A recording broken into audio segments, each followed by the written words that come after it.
it's Ashley with At Home with Ashley. I don't know if you've seen, there's these lamps. They're really high end, very expensive. And the bottom is like ostrich leg and the top has ostrich feathers and it looks like a palm tree. I don't love the leg, but I do love the lamp. And so I thought I would try to make my own version. I think this can look really cute as decor, or it could be good for a party backdrop.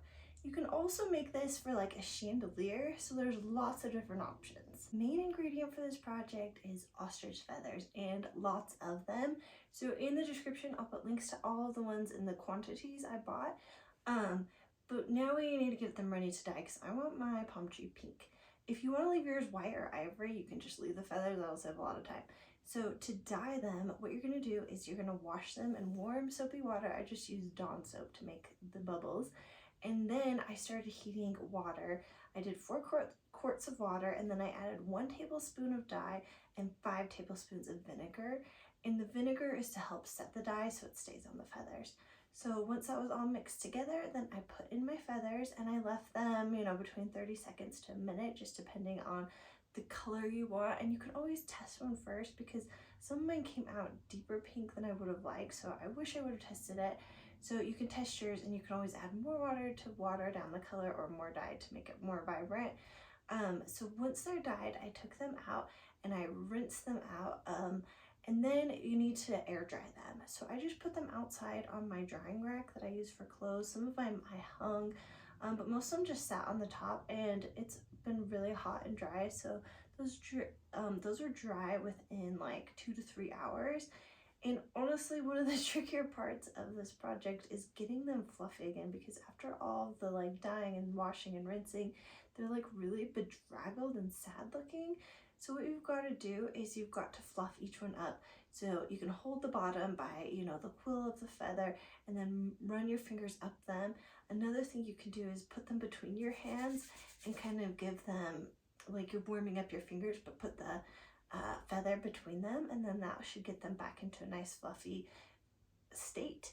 And that took a while. I watched like a TV show. I did mine at night because it was kind of slow going. So just plan on that taking, you know, up to an hour. So now we need a way to have all the feathers be able to be connected together.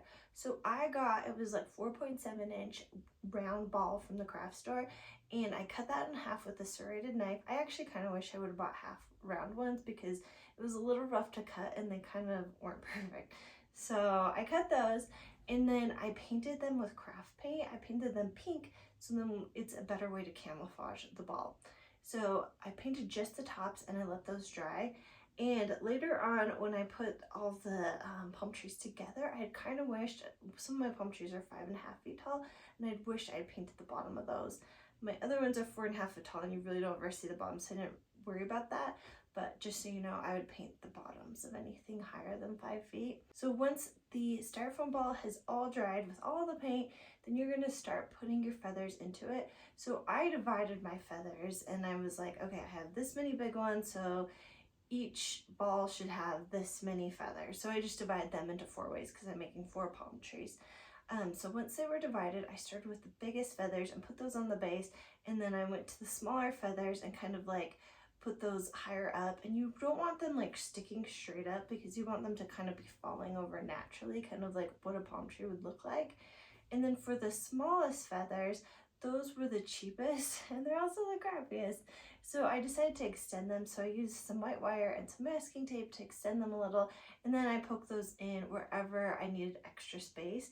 And I specifically was like, okay, here's how it's gonna sit. Here's some just for the front.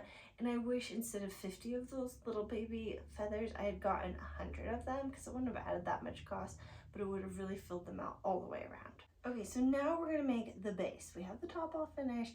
And for the base, what we're gonna use is we're using PVC pipe.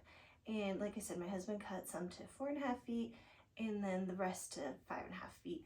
So they come in 10-foot lengths. So we just kind of cut it in half, a little bit shorter. So I have like a nice variation for the PVC pipe.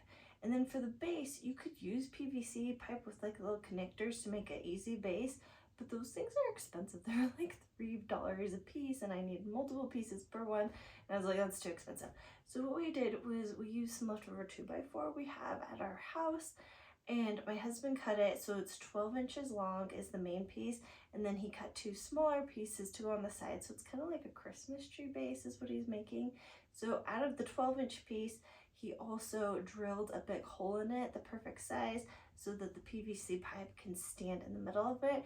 And then he used screws to attach the smaller 2x4s to the bigger one so that you have that nice X space, and it's very supportive, so you don't really want your palm trees falling over, and that'll do the trick. I didn't want the trunk of my palm tree to look like plastic, which it will if you just use a PVC pipe. So what I decided was I tried 2 different things. First of all, I tried these wood rings I just got from Michael's, and I used masking tape to tape them on every 3.5 inches. So that kind of made it look like a palm tree with some rivets in it. Another thing I tried, which was much cheaper, was buying backer rod, and this is the thing, you like should shove it into cracks and then you caulk over it. That's what it's made for. It's like $7.50, and that was enough for 3 trees.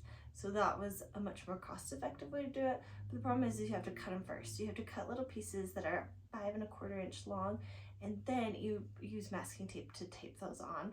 And I thought they were easier to tape on than the wood rings, but sometimes if you like didn't cut them long enough or whatever, they didn't look perfect. They were a little bit like easier to not have them look perfect once they were on. So I think the cost savings is worth it though. So it's just like whatever you want to do. Okay, so those were all taped on every 3.5 inches for every size. And then I decided to paper mache over that because I wanted to have like some good texture. So I mixed water and flour, and I heated that up. So when you heat it up, it makes so the paste is stronger. And then I dipped little pieces of newspaper in the paste and then put it over just the trunk of the tree. And each one took me about 20 minutes to paper mache. It was not a big deal. But altogether, yes, it does add up. But I really want this to be a high-end look because I'm not just using it for a party, I'm also using it for my decor. So after the paper mache had dried, that took a few hours, I then made some plaster of Paris, and I mixed the plaster with some cold water, and I did it a little bit runnier than they suggest, but because it sets up so fast if you don't. So I just made mine like runny paint, and then I painted it onto the base, and that really kind of like casts everything you've made. It makes it like nice and hard, which is really cool. So that only takes like a half an hour to dry, and once that was dry, I took all of the bases outside and I spray painted them with a gold spray paint.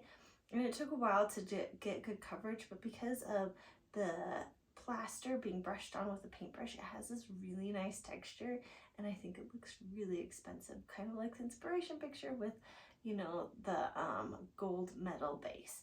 So it looks really like metal with this.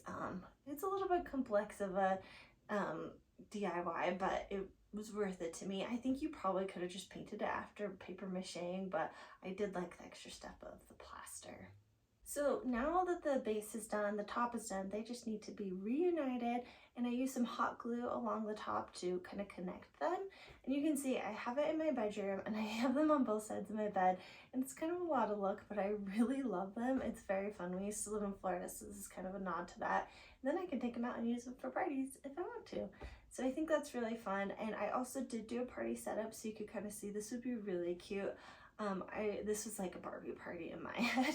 So it was kind of fun. So I put them outside, put them on either side of a table, and it's just like a really fun backdrop. It'd be cute to take pictures by them. So I think both of those options, decor and party, or both, because if you're gonna use them for a party, you might as well keep them in your house. They both work really nicely. And then you might have noticed in this video, I looked probably a little disheveled through it. I had a bit of a hard week. We found out my dog has bone cancer, and then my other dog just has not been well for very long. So this is the last video with them in it. So this is a goodbye to Derek and Lucy. I'm sorry, it won't be a bummer, but I just wanted them to be in one last video. Derek was 14 and Lucy is 12. So we've had them their whole lives, and I just love them so much. So there they go. They got to be in one last video. Thank you so much for watching. If you like this video, please give it a thumbs up and I can make more videos just like it. Let me know in the comments if you liked seeing this unconventional decor or party decor, because then I know like what you guys want to see more of, because that's what I want to make. So anyway, I hope you all have a very nice day.